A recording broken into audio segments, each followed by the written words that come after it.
동안 직업 공무원으로 근무를 했습니다. 의사국장과 법사위원회 수석정년 등을 근무를 했었고요. 국회를 퇴직한 이후에는 홍익대학교 법과대학에서 헌법 교수와 입법 파악을 강의하면서 14년 동안 전임 교수로 재직을 했고, 금년 2월에 이제 정년을 하고 지금 초빙으로 헌법과 국회법을 역시 강의하고 있습니다. 저는 국회법을 해석 운영하고 또 공부하는 사람 입장에서 최근에 우리 국회에서 몇몇 쟁점 법안들의 처리와 관련해서 국회 운영이 국회법에 너무 명백하게 반하는 쪽으로 운영이 되고 있어서 이게 문제가 심각하다는 점을 국민들에게 고발한다는 심정으로 이 자리에 섰습니다. 현재 문제가 되고 있는 필리버스터 문제는 세 번째로 발표를 하고요. 그동안의 국회 운영과 관련해서 가장 대표적으로 문제의 발단이라고 할 수 있는 사개특위의 불법 사보임 문제, 그다음에 신속처리 대상 안건의 상임위원회 심의기관을 충족해주지 않은 문제 등을 간단히 얘기한 다음에 쟁점이 되고 있는 필리버스터 문제에 대해서 여러분께 길지 않게 보고를 좀 드리도록 하겠습니다. 우선 사개특위 불법 사보임이 문제의 발단이라고 생각이 됩니다. 금년 4월 25일 오신환 바른미래당 소속 당시 사개특위 소위원장이 본인의 의사에 반해서 김관영 원내대표 요청으로 국회의장이 사보임을 단행을 했습니다. 그 외에도 권은희 의원도 역시 사보임을 당했는데요. 이 부분은 명백하게 국회법 제48조 제6항에 반한다는 말씀을 다시 한번 드리고 싶습니다. 제16대 국회에서 2003년입니다. 2003년 초에 정치개혁의 일환으로 상임위원회 제도라는 것이 의원들의 전문성을 제고하기 위해서 상임위원들을 두고 있는데, 상임위원들이 너무 쉽게 사보임이 되는 걸 방지하기 위해서 2003년 초에 임시회 회기 중에는 위원회 개선을 원칙적으로 금지했습니다.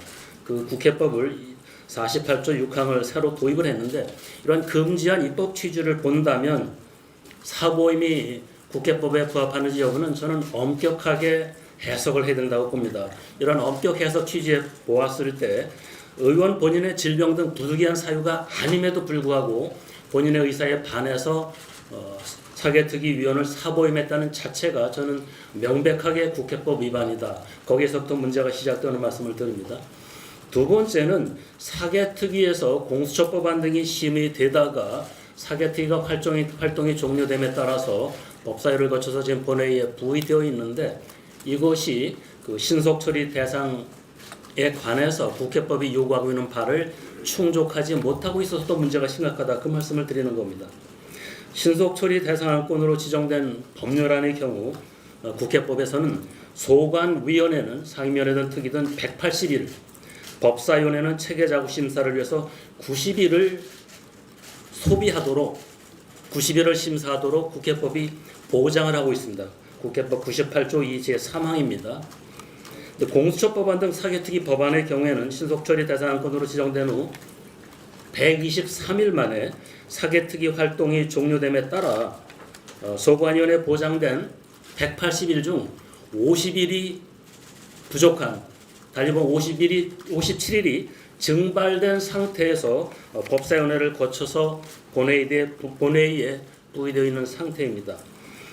신속처리 대상 제도는 180일과 90일이라는 위원회 단계에서의 심사기간을 소수파에게 보장하면서 그 기간이 충족이 된 다음에는 다수파에게는 이 법안은 반드시 본회의에 부의되도록 하겠다라는 소수파와 다수파의 이익을 적절히 절충한 그러한 제도입니다.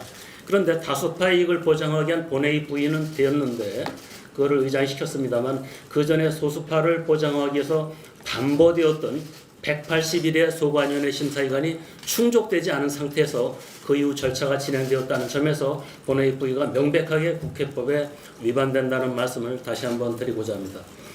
다음에는 마지막으로요, 현재 문제가 되고 있는 무제한 토론에 대해서 좀 말씀을 드리겠습니다. 국회법 제7조를 보면은 국회의 회기는 본회의 의결을 거쳐서 정하도록 되어 있으며, 국회법 제506조 2 제1항에 의하면 본회의에 부의된 안건에 대해서는 무제한 토론이 가능합니다.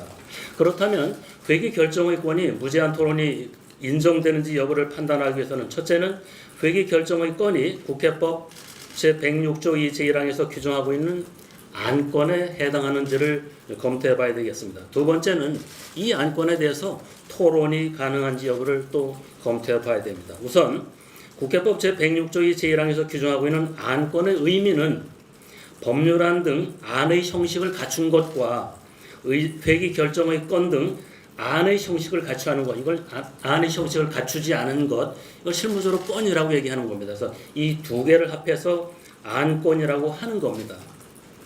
따라서 회기 결정의 건도 국회법 106조 제1항에서 규정하고 있는 안건에 해당하는데 물리적 해석에 의하면은 아무 문제가 없다라는 말씀을 드립니다. 그 다음에 안건에 대해서 무제한 토론을 진행하기 위해서는 그 안건에 대해서 토론이 가능해야 된다고 봅니다. 무제한 토론은 토론의 연장선상에서 인정이 되기 때문에 그 안건에 대해서 토론이 인정이 되는지 여부를 또 살펴보아야 되겠습니다. 그런데 이미 아시는 바와 같이 회기 결정의 건에 대해서는 2013년 9월 2일 제320회 국회 정기회에서 통진당 소속의 김미 의원이 반대 토론을 한 선례가 있습니다. 또한 국회법에서 일부 안건에서 국회법에 명문 규정이 없음에도 불구하고 일부 안건에 대해서는 이거 토론이 안 된다. 또 국회법에서 일부 안건에서는 이거는 토론이 불가하다라고 국회법에서 명문 규정이 있는 경우도 있고 관례로 인정이 되는 경우도 있습니다. 명문으로 토론을 금지하는 국회법 규정으로는 국회법 제77조에 의한 의사일정 변경 경우의 동의, 이거는 토론하지 못하도록 되어 있습니다. 그 다음에 국회법에 명문 규정이 없지만 관행적으로 토론을 진행하지 않은 안건들이 있습니다. 대표적으로 인사에 관한 안건, 국회의원 사직의 건, 이런 거는 토론 안 하도록 국회 관행이 정착이 되어 있습니다. 그런데 회기 결정의 건은 이 두 가지 어디에도 해당이 되지 않습니다. 제가 지금 말씀드린 건 국회법 해설집에 있는 것을 그대로 인용한다는 말씀을 드리겠습니다. 결론적으로 무제한 토론은 토론의 연장선상에서 설계된 제도로서 회기 결정의 건에 대해서도 무제한 토론이 가능하다라고 봅니다. 그런데 제가 듣기로 국회 사무처 의사국에서는 회기 결정의 건에 대해서 무제한 토론이 인정될 경우 한 회기 동안 무제한 토론이 이루어진 후 다음 회기가 되어서 전 회기에 대해서 표결한다는 것은 회기 결정의 건을 무의미하게 만들기 때문에 인정할 수 없다라는 얘기를 한다고 저는 듣고 있습니다. 그러나 그동안 회기에 관해서 여야 간에 이견이 있을 경우 회기를 결정하지 않은 채 30일간의 회기가 경과한 선례가 아주 많이 있습니다. 이러한 점을 감안하면 억지로 회기를 짧게 잡으려고 무리수를 쓰는데 더 큰 문제가 있다고 보고요. 회기 결정의 건에 대해서 무제한 토론을 진행하고자 하는 것은 여러분도 짐작하시는 바와 같이 회기를 정하지 말자는 것이 아닙니다. 헌법에서 보장한 임시의 회기인 30일을 회기로 정하자는 주장이라는 걸 말씀을 드리고 있습니다. 그리고 무제한 토론을 30일간 진행하기는 현실적으로 쉽지는 않습니다. 그런 측면에도 사무처의 입장은 무리가 있다고 봅니다. 결론적으로 무제한 토론 제도는 국회 내 다수파와 소수파가 입장을 달리하는 안건에 대해서 타협과 절충을 촉구하기 위한 소수파의 도구로 인정된 점을 감안해서 저는 회기 결정의 건에 대해서도 무제한 토론이 당연히 인정되는 것이 국회법의 정신이라고 말씀을 드리겠습니다. 이상입니다.